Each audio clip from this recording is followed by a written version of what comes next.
Translation के संदर्भ में पास्ट परफेक्ट कंटीन्यूअस टेंस आपके सामने है। आप सभी लोगों का स्वागत है एक बार फिर एग्जाम्पलर सीएच पर। आइए देखते हैं। इस टेंस के वाक्य से यह संकेत मिलता है कि कार्य भूतकाल में एक निश्चित समय से या अनिश्चित समय से आरंभ हुआ है। भूतकाल से कार्य आरंभ हुआ है और लगातार जारी भी हुआ है।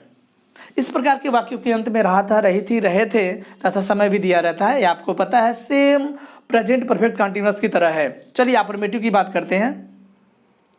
कह रहा है कि अफर्मेटिव सेंटेंस में subject plus had plus been, मुख्य क्रिया में ING, object since for time. आपको पता है कि फिक्स और नॉन फिक्स समय के लिए हम सिंस या फॉर का प्रयोग करते हैं। मैं 10 दिन से उपन्यास लिख रहा था। 10 दिन से नॉन फिक्स एफआर का प्रयोग करेंगे, यानी I had been writing a novel for 10 days। वे सुबह से दिवाले में पूजा कर रहे थे। They had been worshipping in the temple since morning. In the temple since morning. Clear है। आइए अगला एग्जाम्पल। आगे कह रहा है कि रात भर मूसलाधार पानी बरसता रहा था, यानी it had been raining cats and dogs का मतलब होता है मूसलाधार, घनघोर बारिश कह सकते हैं, घनघोर भी बोल सकते हैं, कैट्स एंड डॉग्स का मतलब। और रात भर शब्द आया है, इसलिए हम सिंस और फॉर का प्रयोग नहीं करते हैं रात भर के लिए। और दिन भर के लिए अगर इस तरह का टाइम शो हुआ हो तो सिंस और फॉर का प्रयोग नहीं करते हैं। द होल नाइट लिख देंगे, द होल डे लिख देंगे। क्लियर। चलिए आगे बढ़ते हैं निगेटिव सेंटेंस की ओर। निगेटिव सेंटेंस में कहता है आपको सिर्फ ए फॉर्मेट ध्यान में रखना है कि नॉट का प्रयोग कहाँ करेंगे। सब्जेक्ट हैड और बीन, हैड और बीन के बीच नॉट का प्रयोग कर देंगे। मुख्य क्रिया में आईएनजी, ऑब्जेक्ट सिंस फॉर का प्रयोग करेंगे, टाइम का प्रयोग करेंगे। क्लियर है। तुम कल से इस प्रश्न को हल नहीं कर रहे थे। You had not been solving this question since yesterday. कल से। क्लियर है। आगे बढ़ते हैं। अध्यापक 1 घंटे से इतिहास नहीं पढ़ा रहे थे। The teacher had not been teaching history for an hour. 1 घंटे से। क्लियर है। नॉन फिक्स है, फॉर का प्रयोग करेंगे। आगे आ जाइए। वह इस नगर में सन 1990 से नहीं रह रही थी, यानी she had not been living in this city since 1990। Clear है। आगे बढ़ते हैं। अब देखिए इंट्रोगेटिव सेंटेंस।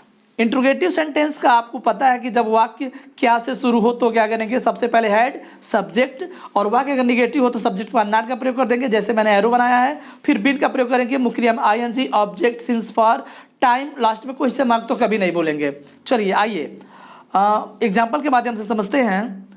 क्या तुम्हारे भाई इस विद्यालय में 2010 से पढ़ा रहे थे। क्या तुम्हारे भाई इस विद्यालय में 2010 से पढ़ा रहे थे। Had your brother been teaching in this college since 2010 question mark. आपको पता है ना 2010, 10 वर्षों से नहीं, 2010 से फिक्स है तो सिंस का प्रयोग हुआ है। नेक्स्ट, क्या वह धोबी प्रातः से नदी में कपड़े धो रहा था। क्या यह धोबी प्रातः से नदी में कपड़े धो रहा था, यानी had this washerman been washing the clothes in the river since morning question mark. Okay. चलिए एक एग्जाम्पल आपके लिए मैंने छोड़ रखा है। क्या गुंजन 1 हफ्ते से नदी में नहीं पढ़ रही थी। क्या गुंजन 1 हफ्ते से नहीं पढ़ रही थी, आपके लिए। ठीक है। ओके। नेक्स्ट, एक अगला जो है हमारे पास वह ये होता है कि जब प्रश्नवाचक शब्द वाक्य के बीच में आए तब हम क्या करेंगे। देखिए सबसे पहले WH खानदान के शब्द को उठाएंगे, फिर हैड, फिर सब्जेक्ट, अगर वाक्य निगेटिव है तो नॉट का प्रयोग करेंगे, फिर बिन, मुख्य क्रिया में आईएनजी, ऑब्जेक्ट सिंस फॉर का प्रयोग, time plus question mark. Okay. सीखते हैं एग्जाम्पल से। 2 घंटे से तुम अपने कक्षा में क्या कर रहे थे। 2 घंटे से तुम अपने कक्षा में क्या कर रहे थे। क्या सबसे पहले आया तो What had you been reading, क्या पढ़ रहे थे। What had you been reading in your class for 2 hours। Clear है। Question mark. वह 3 दिन से विद्यालय क्यों नहीं जा रही थी।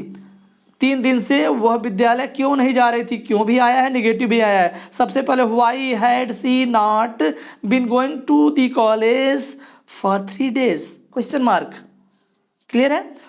लास्ट एग्जाम्पल है, 1 घंटे से तुम्हें हिंदी कौन पढ़ा रहा था। कौन, आपको बता दें कौन की अंग्रेजी हु, और सब्जेक्ट का काम भी करता है, ये भी आपके लिए रहेगा। क्लियर है। और लगभग क्या कंप्लीटली आज पास्ट टेंस खत्म हो गया। मिलते हैं नेक्स्ट वीडियो में।